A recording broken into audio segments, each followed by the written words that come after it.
Is this where we have the reggae music going? No, the reggae music happened already. Oh, it already did? That was really smooth. Now it's your job to hype them up. Well, in that case, ladies and gentlemen, it is time to rip off the mask and get to the task, because it is time to jump into the rotation on this Sunday. There will be no actual jumping on this show, by the way. No, it would probably kind of ruin the table here. But we even had a very interesting week. It was a week of days. We started out with Star Wars Day, right, on Tuesday. It was every week is a week of days. Well, we had May the 4th to be. We had May the 4th, which was May the 4th be with you.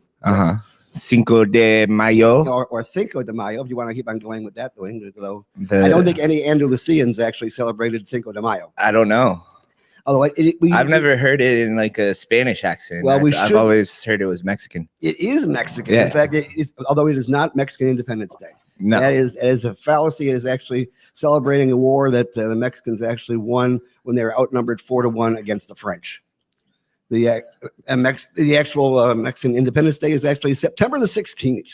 Nothing to do with weed, but cool. Nothing to do with whatsoever. However, we also had Nurses Day, and that's kind of a thing that has to do with That's nurses. a big thing. That was on the 6th, and now we have Mother's Day. Mama. Yeah, you remember mothers. I remember my mom.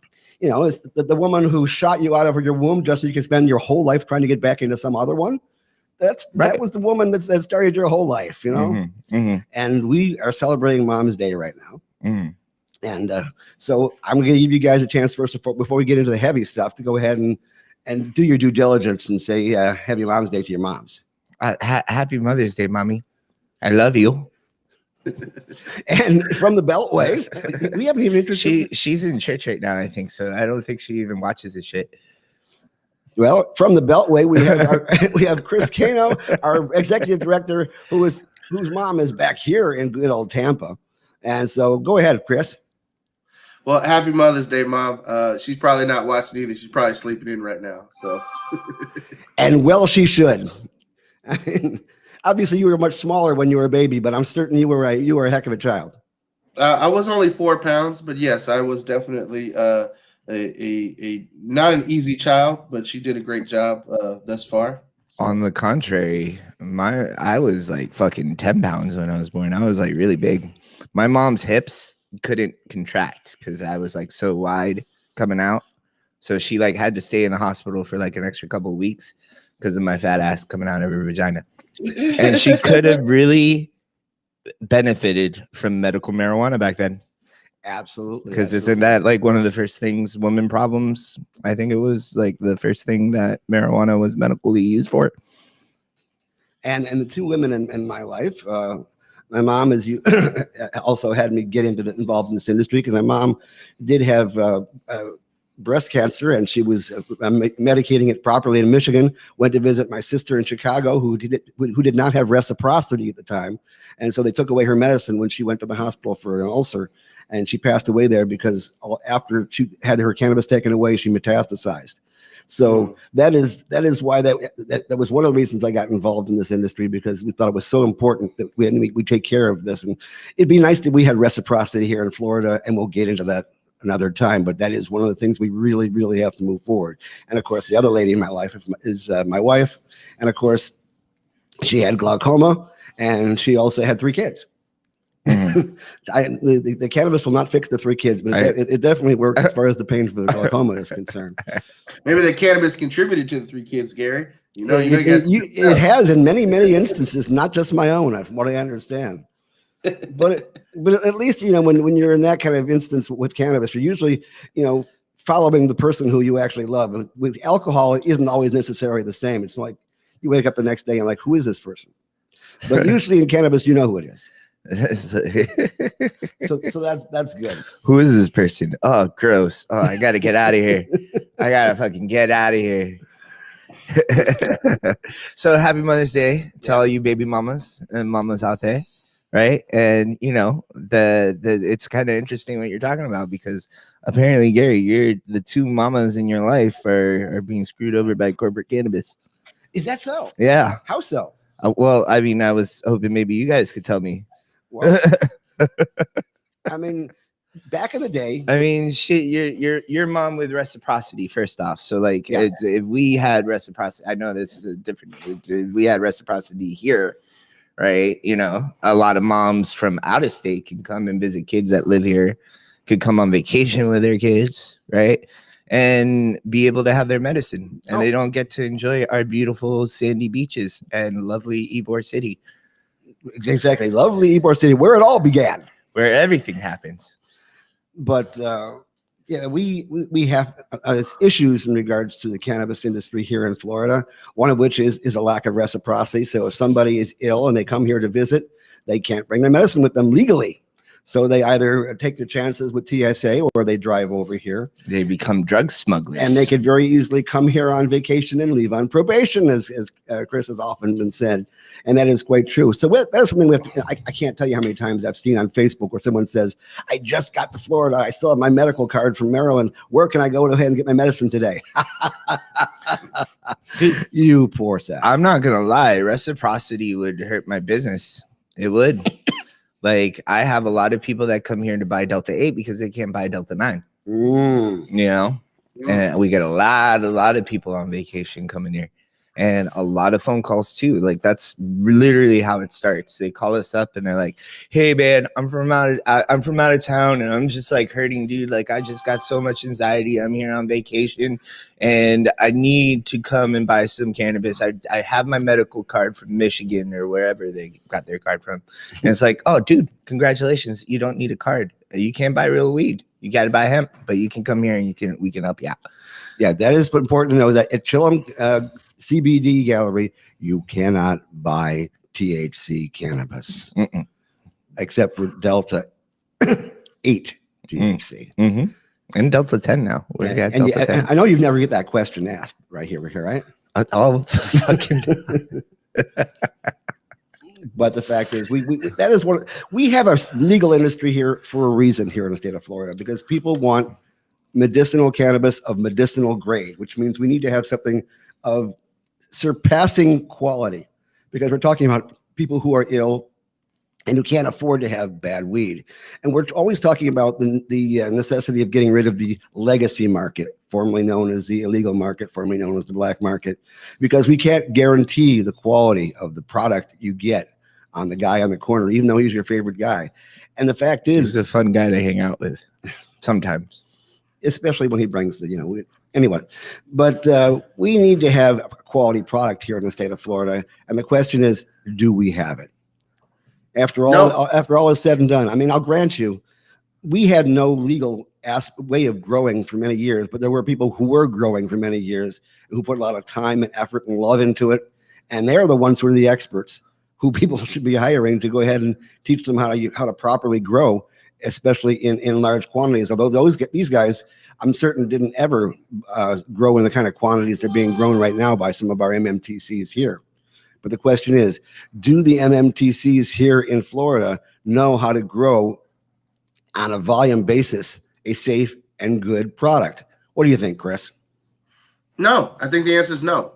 From what we've seen on social media, what we've seen on comments on Reddit of former and current cannabis industry employees that work for MMTCs here in Florida, the answer is no. And part of the reason is the original setup that you have to pass a level 2 background check to get hired into the Florida cannabis industry really takes a lot of the veteran growers who may have ran into legal trouble for growing, in the past 30 years prior to it becoming re-legalized, out of the picture.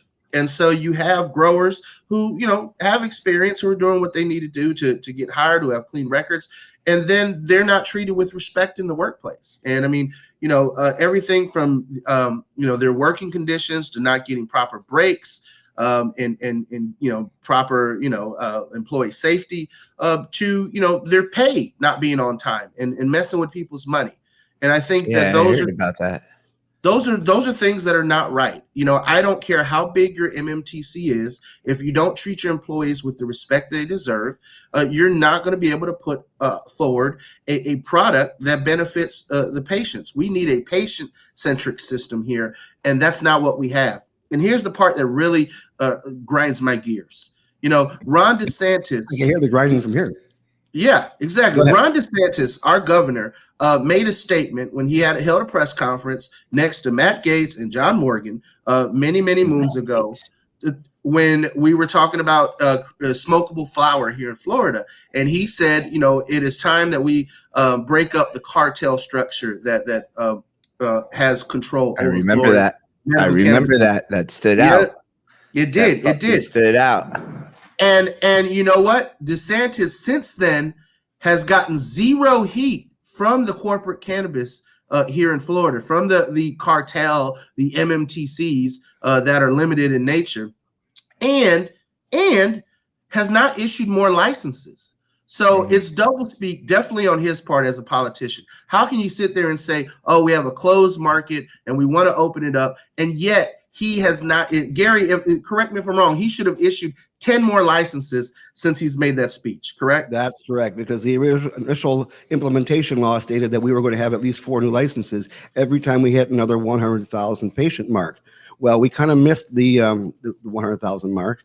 You know, they gave those ones out to the people who actually lost the application process in 2015 when they were trying to apply strictly for a low THC license at that point in time.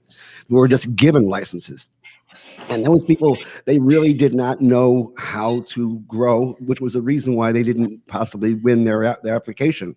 They were very good at growing succulents or ornamentals or various trees and things of that sort, but they were not anywhere close to knowing exactly how to grow cannabis. And yet they were given this license. So what did they do? They haven't got the infrastructure. They went ahead and put it on the market. And now almost all of them have been sold now. And these people are actually sitting on their licenses and not even growing. So the market is staying small at this point in time. And Gary, that's bad, because more competition means the customer wins. It means that when you have to compete, you have to put out a better quality product for a lower price. And that's the problem we have right now, is patients consistently give feedback over seeing their flower with powdery mildew, to seeing the fact that they want to charge you $25 for an eighth of shake, you know, not even good quality product or flower. So the fact is that corporate cannabis, you know, these MMTCs, we have one in particular here in Florida that wants to position itself as a Walmart of weed. And when you think of Walmart, you don't think of quality. And you don't think of Chinese knockoffs usually. You don't think of, when you think of Walmart, you don't think of employee satisfaction. That's for sure, because you can't pay people $10 and $11 an hour and expect them to produce, you know, premium quality while you rake in, you know, 6- and 7-figure salaries for the people on the board of directors and in the C-suite. And that's just, you know, that's the problem that we have right now, is that the MMTCs are politically connected. And those political connections go all the way up to the governor's office. The same people who he accused of being a cartel are the same ones that have access to him, that are making sure that are propping him up essentially for re-election. So what we need to know is where you stand politically, one, as an MMTC in this industry. Are you going to continue to, as Carlos has it up there on the screen, support Assface for re-election because he's preventing competition? And 2, are you going to treat your employees better, so then that way we can get better products for the patients? Because the third part of that is, we know you're screwing over the patients right now regardless. Just because you have, you know, the most storefronts in the state does not make you the best MMTC. And just because you have all these amazing brand partners out there doesn't mean you give 2 shits about the patients. And all you're doing right now by operating your business like this, and the MMTC that I'm talking about knows exactly who they are, is we're not naming names. Yeah, we're not naming names because we want a response. I want to get a phone call by the end of the week from the CEO of this MMTC. And if I don't, we're going to come back every weekend and we're going to blast all your dirty laundry on this show. Because the fact is that your stockholders and your shareholders are the ones who are going to lose out. And when they finally start paying attention to how shitty you're running this industry and how you're treating these patients, how you're treating these employees, then we're going to see real change. Because we need to really have an answer of, why does the largest MMTC in Florida have so much staff turnover? Why are the workers getting screwed over with not having their pay on time, with not being paid overtime? You know, Yeah, how and does why that make is it? sense? If your Why stock price is is it? going up so high, Yeah, yeah. exactly. You know, And and then I then have why? getting paid in Canadian money, right? Which is What is only why? worth about 75 cents to the dollar. what is a Canadian money? It's like a rupee, right? Or what is it? Oh, it's a It's, Canadian dollar, but yeah. it's It's the different loony. colors. Peso, The right? loony. Canadian It's the pesos. loony. I believe they call it the loony. The loony. Take off, hosehead. All right. Well, we have situations in Florida in regards to the corporations and all that bit, because what is the bottom line of a corporation normally? It's to make a profit for their stockholders or for their people who own the corporation. And yet here in Florida, when we have a cannabis industry, there needs to be another aspect to it. It has to be more than just you making money. If you are making a medicine for the benefit of your patients, and you have to keep your patients happy. Now, we've seen a lot of discounts over the last couple of months. People have had 40% off all month long or 30% off that month. And all of a sudden, we've been getting all these discounts coming back and forth. The question is, and I put this one out to other folks right now. You can answer if you like. Do these deep discounts create customer loyalty? Is a customer going to come back as soon as that sale is off? And a lot of people said to me on Facebook, no, you have to have a quality product for us to come back for. And that is what it's all about, because when you're talking about medicine, you want to talk about a product that'll actually do the job and not get you sick, of course. And Well, Gary, Florida's not easy to grow. it's interesting that you point that out, because the problem with patient loyalty right now is the problem of access. For example, if your city only has 2, possibly 3 MMTCs, you don't have the ability necessarily to shop around. And some of these MMTCs can't even carry all of the products that they need on the shelves. I mean, that's the main thing that I see is like, you can have the most storefronts in the state, but if you can't keep your shelf stocked with quality products, what's the point? You know, if a patient goes and 1 week you have their concentrate and the next week you're out for 2 weeks, how is that helping patients? And then it's like, oh, well, you can get home delivery. Yeah, for $50 on top of whatever you're already paying. Like that's ludicrous. Uber Eats doesn't even do that to you. Bro, fucking one day, like it was like a Sunday, and I was like running really late. Like I was there like 20 minutes before they closed, right? And I go in there, I'm looking for RSO and some dabs, and I go up to the counter. The girl is and I tell the girl what I want. The girl literally tells me, hey, we pull those products off the shelf for inventory, so unfortunately I'm not going to be able to sell those products to you right now. And I'm like, wait a minute. So like, I'm here while you're open. Granted, you're closing soon, but I'm here while you're open. I'm here because I have a medical marijuana card and I need medicine, and you're telling me that you have the medicine, you just can't sell it to me because you're going to count it. Let me tell you something. It's very easy. Subtract 1. That's all you need to do. Right? You have to care about your patients. You have to care. And this shit like that just tells me that they don't give a shit. Well, it Right? goes to show that they don't train their employees, and they're not hiring the talent. Like they have, you know, obviously their hiring policies are out of step with creating the best possible, you know, medicine. You want to hire people with the skill set to do this rather than hiring people just because you're meeting some type of demographic tokenism.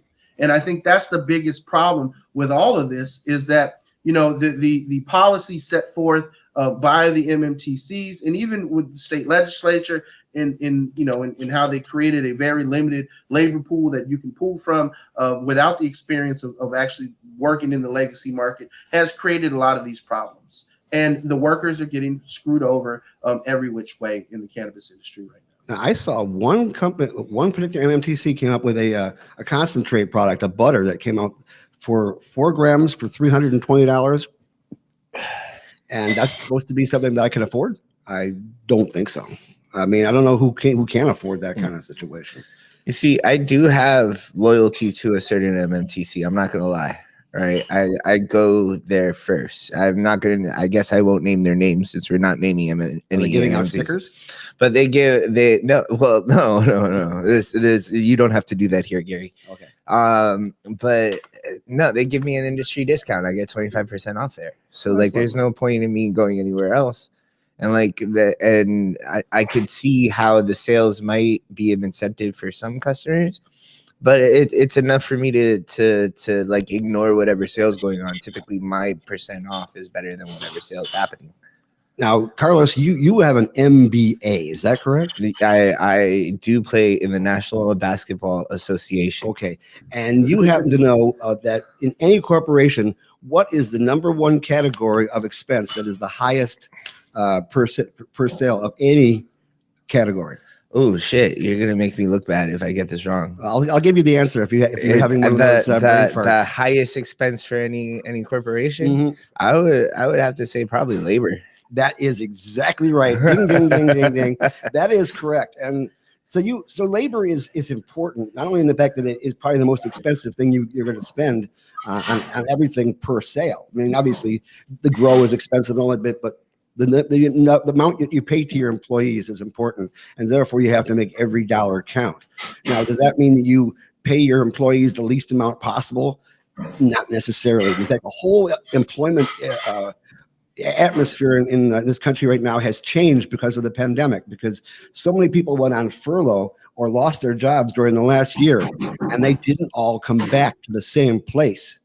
When the things started opening back up again, people started to come back. And so you see a lot right now in the fast food industry where you'll see a sign saying dining room not open due to lack of personnel. Mm-hmm. Now, I have heard from some people who were involved in MMTCs that this is strictly a response to the fact that people would rather stay home and get that additional money for unemployment rather than go back to work. If in the real world, that is not work whatsoever, because number one, unemployment is not permanent, believe it or not. And in the state of Florida, getting unemployment itself is you have to jump through more hoops than a circus dog. And oftentimes you don't even get that unemployment, even though you're qualified for it. I remember when Carlos and I used to teach at this small startup medical marijuana college. And when it closed down, I applied for unemployment, and it took weeks to get it. And in the grand scheme of things, I only got 1 week's worth of unemployment, out of all of it, 250 measly bucks. First time in my life I was ever on food stamps. And it really did hit hard in seeing. And the worst part is that one of my jobs prior to graduating with my master's degree was working in the unemployment office. So, being able to see it on the back end, where I found him.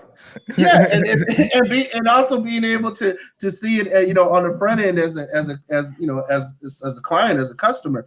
And it's ludicrous how crazy the Florida unemployment system is, how inefficient the website is, in regards to trying to, get real assistance, or even trying to get a human being on the phone to help you navigate all of that. And in the grand scheme of all this, we have the Florida GOP. And as much as we try to avoid being partisan and everything, you cannot run from Florida politics without pointing out that Republicans run both the House, the Senate, and the governor's mansion. And rather than fixing the unemployment system, rather than opening up the medical marijuana market and really expanding the number of vertically integrated licenses to create more competition, because as far as is taking down vertical integration, that's probably going to happen by court case. We're hoping that the Florida Supreme Court will rule in this Florida grown case, very soon on the side of the people. Scary.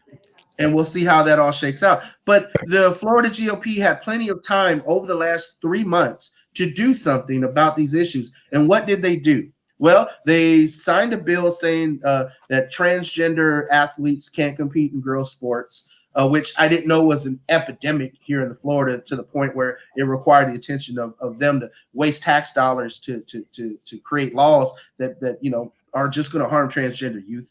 Apparently it's a priority of Caitlyn Jenner. Don't you guys ever get tired of paying taxes and that tax money going to making conservatives feel more comfortable? You know what I mean? Making conservatives feel less icky because these gay people are around. If they weren't so comfortable, maybe they'd be doing more for the public. It's not just conservatives, Carlos. Let me shit on the Democrats for a minute, because people always say, I like it when you go after Democrats. Let's do this. Well, people always like, Kano's a big liberal. And the fact is I'll never forget that there was a Democratic senator from the Jacksonville area who was trying to pass a ban on pit bulls in the state of Florida. And I'm just thinking, why are you trying to ban this one dog breed? Why are you wasting my tax dollars to do it? There are no such thing as bad dogs, only bad dog owners. Same premise that the conservatives love to cram down our throats when it comes to wanting to talk about gun control. Oh, guns don't kill people, kill people, right? So, the fact is that time and time again, our tax dollars are wasted every year making frivolous laws to tackle non-existent problems. Like the fact is that the bong law is a Democrat thing, right? The bong law, yeah, the bong law was passed by Darrell Roussan, Democrat. Now we have the anti-protest laws where you can be arrested at a protest that could turn possibly violent. Well, if you've ever seen these protests, when the police decide to start launching tear gas, it's going to turn violent. It's not your fault that the police are assholes. So we tried putting out bills this last session, and we were 100% unsuccessful. And even further than that, there was a very important Department of Health bill that actually failed in the last couple hours that involved a whole bunch of things that were so important, including testing for cannabis that they actually put in. It was actually a good thing. And also the Brandon amendment that would have penalized deadbeat licenses for not actually producing and just sitting on their licenses, which again is impacting these things. So we've actually had a net zero below that as far as cannabis is concerned. We did not get anything done this year, and yet our representatives did get paid. They don't get paid a heck of a lot. I think representatives get like $26,000 a year, and senators get like 32 because it is kind of a part-time job. But I guarantee you, every one of them has another side hustle that's making them wealthy in one shape or another, even if it might mean, the certain little bits of the money that they get from political action committees for their campaigns, right? So that is basically where we stand here in the state of Florida. But we need changes here in Florida. And of course, some of these things are changing whether you want to or not. The service industry is coming to the realization with the employment thing is that if you want your employees back, and if you want good employees that actually do well for your company, you're going to have to pay them more. You're going to have to give them better benefits. And you have to give them a better workplace is concerned. And this is interesting to me. Like it's not necessarily like employment as a whole. Like it seems to me like certain industries specifically have this problem. Like hospitality, it fucking sucks to work in a restaurant. People are bitching at you. You're fucking dirty. Everybody's bitching at you. Trust me, I worked at a restaurant before. And then you get paid shit, and then you gotta like struggle for tip money and whatnot. So I mean, it really seems to me that like it's certain industries, and for this to like if this is an issue in the cannabis industry here, or if like MNTCs here are having issues like this, I mean that's just like crazy to me. Because one of the reasons is because passion plays a big part in employment. Like passion is an incentive. Like a lot of people will forego money in order to work in something that they're passionate about. Especially right? if they're living with their parents. And this industry, cannabis, is something that a lot of people are passionate about. A lot of people would do this shit for free. And for them to not want to go back to work, that's crazy to me. That's crazy to me. You really have to like hurt somebody's soul. I mean, go ahead. I was saying we were touching on it just briefly when I brought up about the GOP is that political corruption, and people are saying it here in the chat. Politically connected corrupt officials are a big problem of this industry being able to move forward, and we got to call it out where we see it.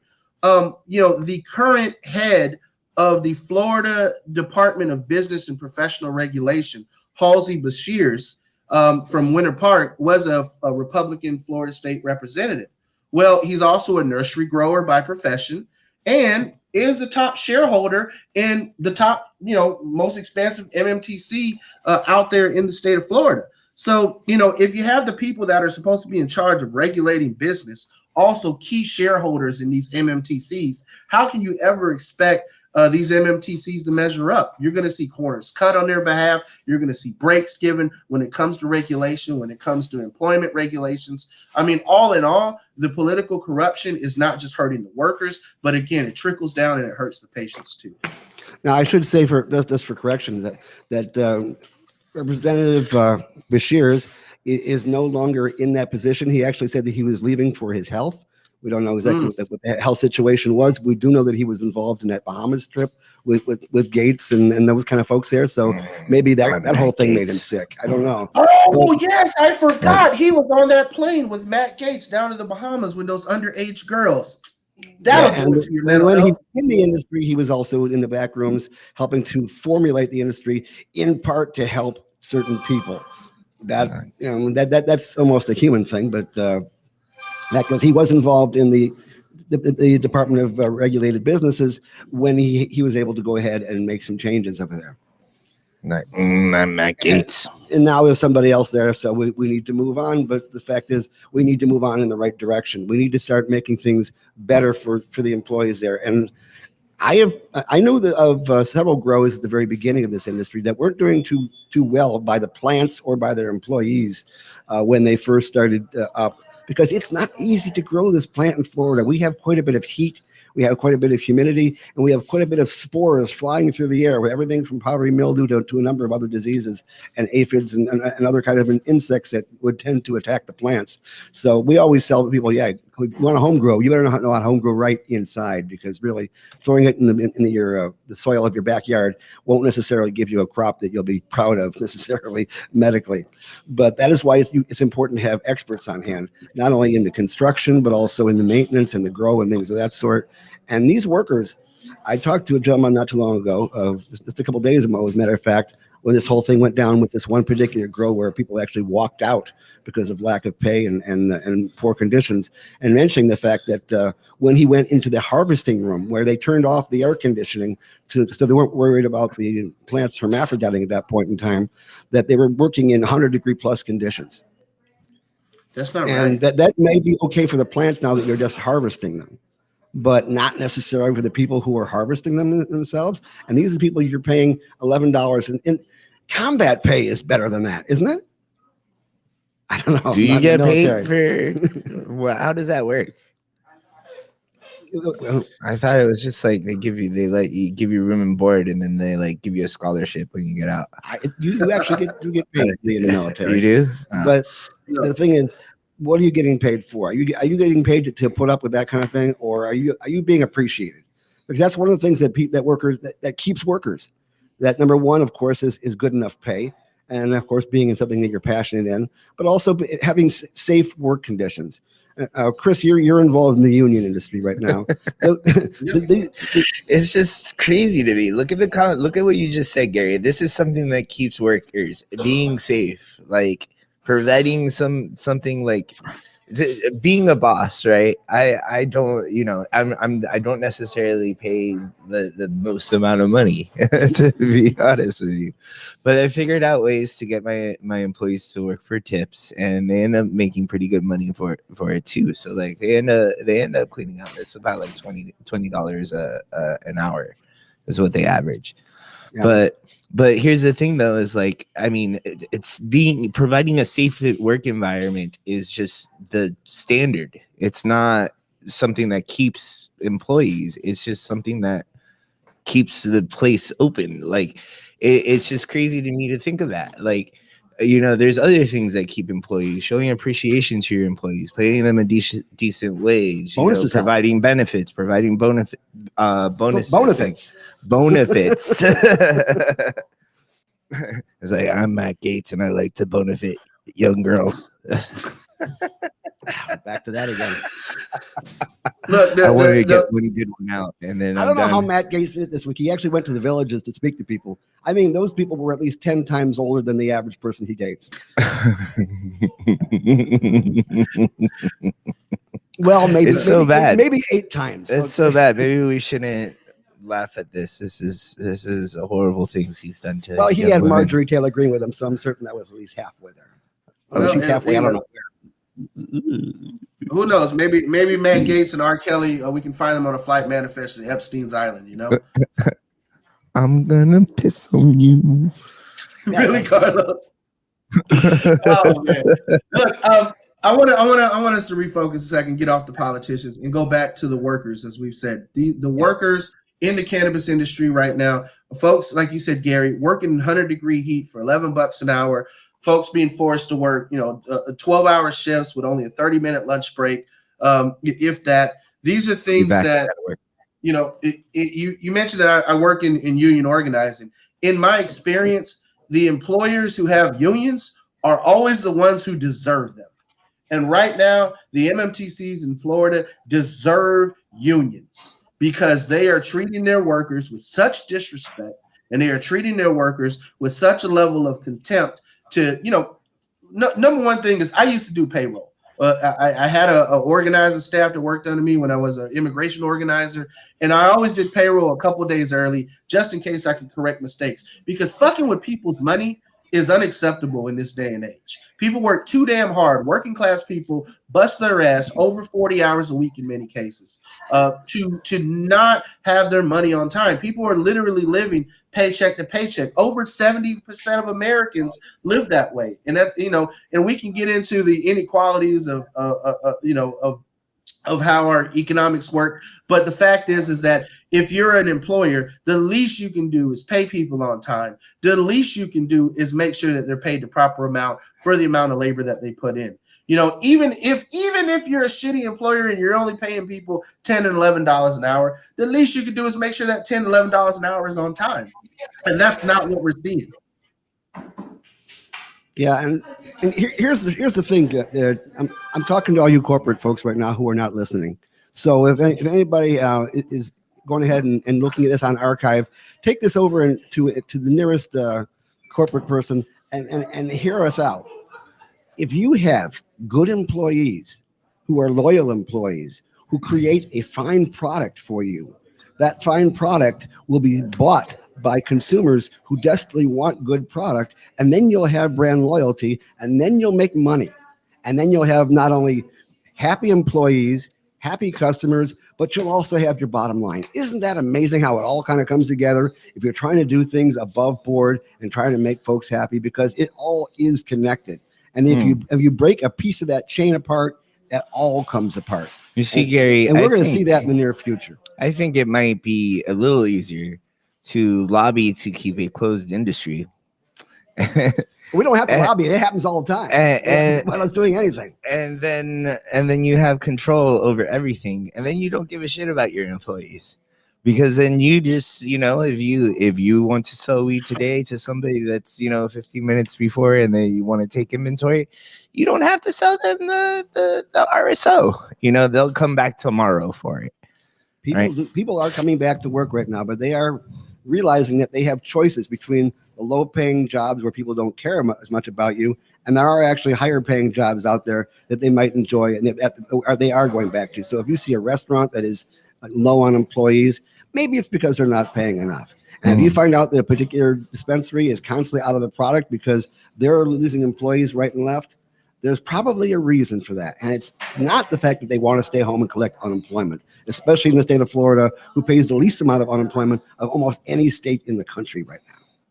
Especially when people are passionate about the plant. If you work in an MMTC, I'm going to assume it's because you're passionate about cannabis, right? And if you don't want to go into work and you're passionate about that specific line of work, there's something specifically wrong with that fucking boss, man. Yeah. Now, David Negron points out a certain thing that we had the discussion about before, and that is he's talking about getting the corporate folks out.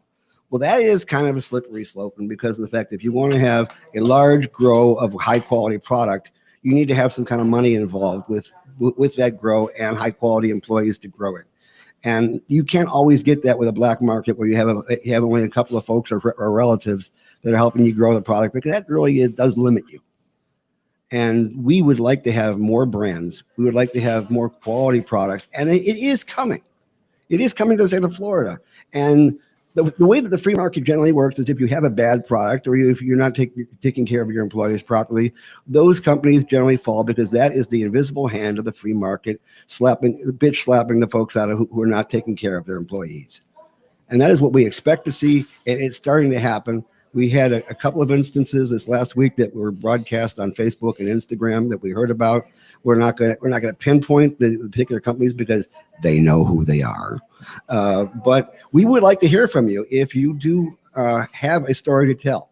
So feel free to post when you're here right now if you have a grievance, and let's follow up on some of these things. Let's see if we can't make some change, because we couldn't make any change in the legislature. Maybe we can do it at this level. And let me tell you guys, I can tell you from what's going on in California and some other states, unions are coming, and unions are there to protect employees. And if you don't want to get unionized, so that may be something you're going to have to grapple with. That's what it comes down to. Gary, as you know, I am a union organizer by vocation. And so, in the comments there, there's a Facebook group that has been created here for a safe space for cannabis industry workers here in the state of Florida.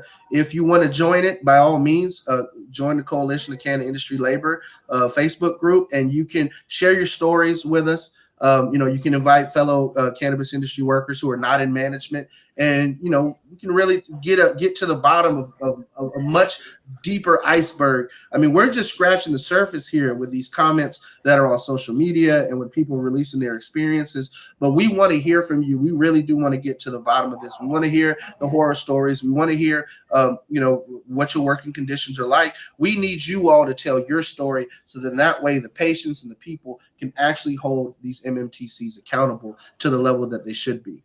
As soon as these MMTCs see a drop in their stock prices, if their stock just drops $1, that would cost them millions and tens of millions of market share value.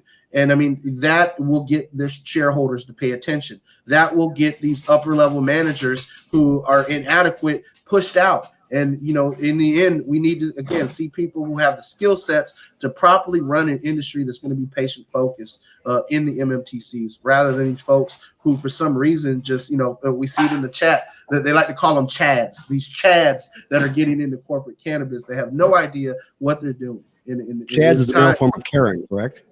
And Chads, Karens, there's so many funny names out there and memes out there for it. The fact is that we have people who are out of touch with the actual patients, that are out of touch with the actual plant, that are major players in the industry. And that is the problem that we consistently see and that we're experiencing here in Florida.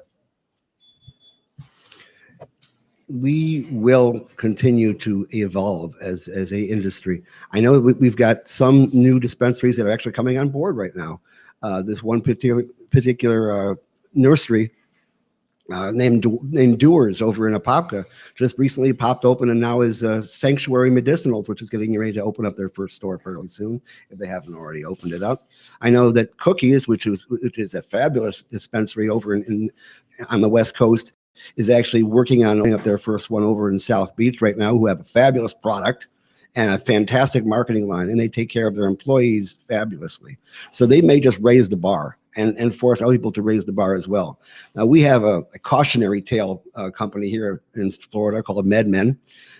And if you want to see a library of all the things you shouldn't be doing as a corporation, take a look at the history of MedMen and how it was run, and the fact that almost all the pay was very, very top heavy, that they had CEOs that were making $6 and 7 figure incomes. And yet we also had employees that were making $8 and $9 in income an hour. And what a surprise, they are actually sued in California for failing to pay overtime and failing to just adhere to the employee contracts. And they spread that joy across the country. And over here in Florida, they had 10 dispensaries. Now they got, I think, 4 that are actually operating right now. And they're just staying here and waiting to see what happens when an adult use market comes around, which probably won't be for another 2 years or so. So whether they still exist here at that point in time, we'll see. But if you want to see what not to do, feel free to take a look at the history of MedMen, and you can see exactly what could possibly go wrong with a corporate cannabis company. So they still got like 4 dispensaries? I thought they were gone. No, they still have 4 dispensaries open, one of them, which I think is in St. Petersburg, is the only one in the Tampa Bay area. And one in Tallahassee is gone. I think the one in Miami is gone, which was their opening starship. And they just have not done as well as they had hoped. All that hype, all that bit about being the new Apple store of cannabis, and the red and white logos of being the new normal, and then of course being the laughing stock of South Park. And of course they funded the MILF.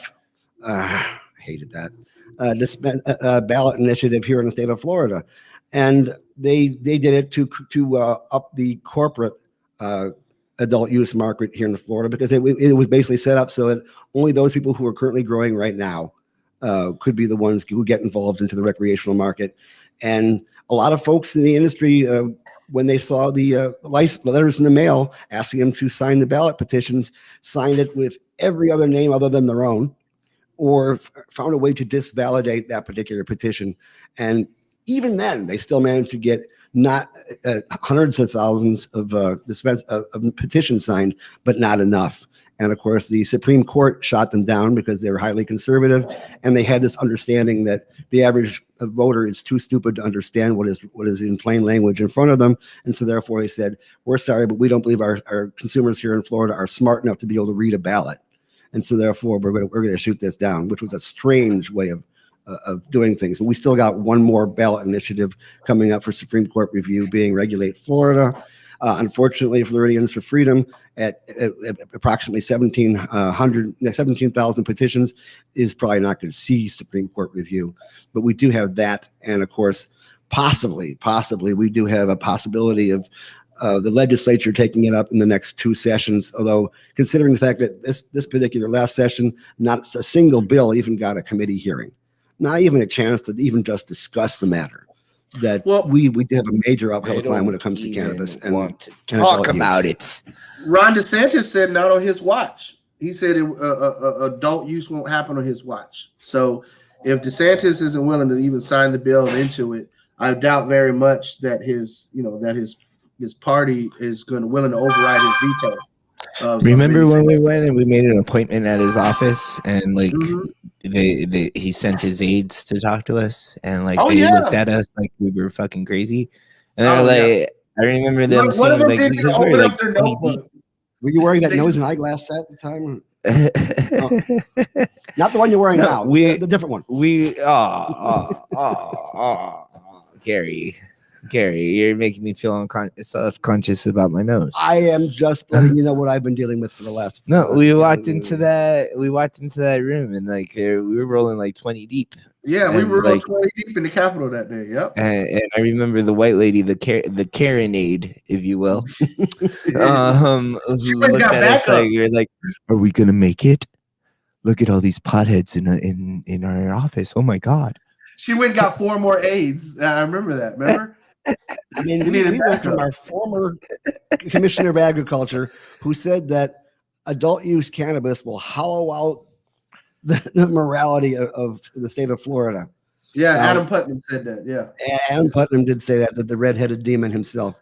But that was his opinion. That was what he grew up with. That's what he believed after being, a 120 generation Floridian that he is. Yeah, he grew up with his own county. I hope the people in that county know they're free, because maybe not. It's a rural area out there in Putnam County. I believe it was Putnam County yesterday where a woman actually threw a Whopper at the cashier because the tomatoes weren't thick enough, and caused a ruckus. Was calling the cashier all sorts of names. They actually got put in jail for a hate crime, which was very interesting. Man. But that's Putnam County. But then we went and had Ron DeSantis, who famously also said during the last campaign that all the kids that he grew up with who use cannabis are folks who still have never gotten anywhere in life and are still basically ne'er-do-wells and things of that sort. Well, I guarantee you none of them were using it medicinally, because I think the only major illness in his high school was affluenza.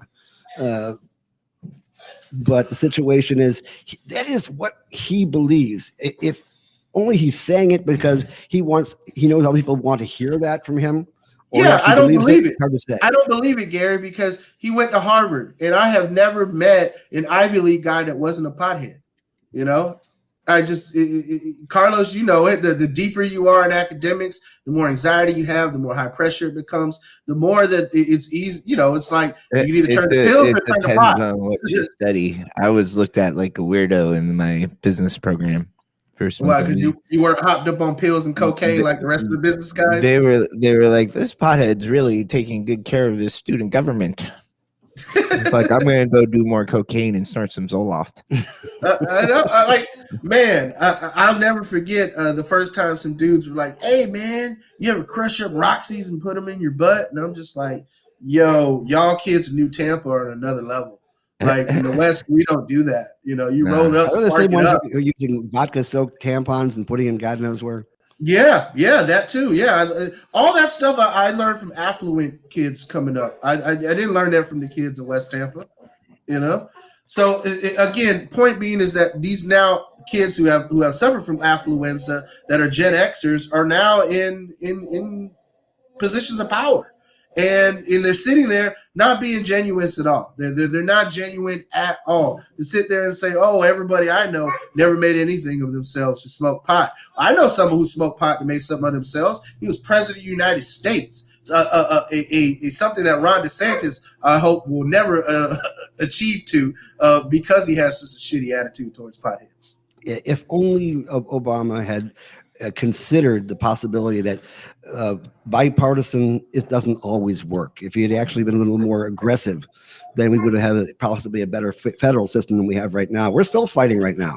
Hey, The Biden administration is very iffy in the way that they're handling things.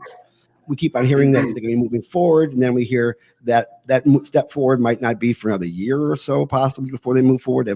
They've already pushed back on their employee policy, where people are being asked to work from home because they can't get a security clearance to work in the White House if they've ever had any kind of cannabis use whatsoever in their lifetime. So we have a lot to work on. And Florida, we are very top down. We have. I mean, when the legislature starts, one of the first questions they ask is, what are the priorities of the current governor? What does the governor want to see us do?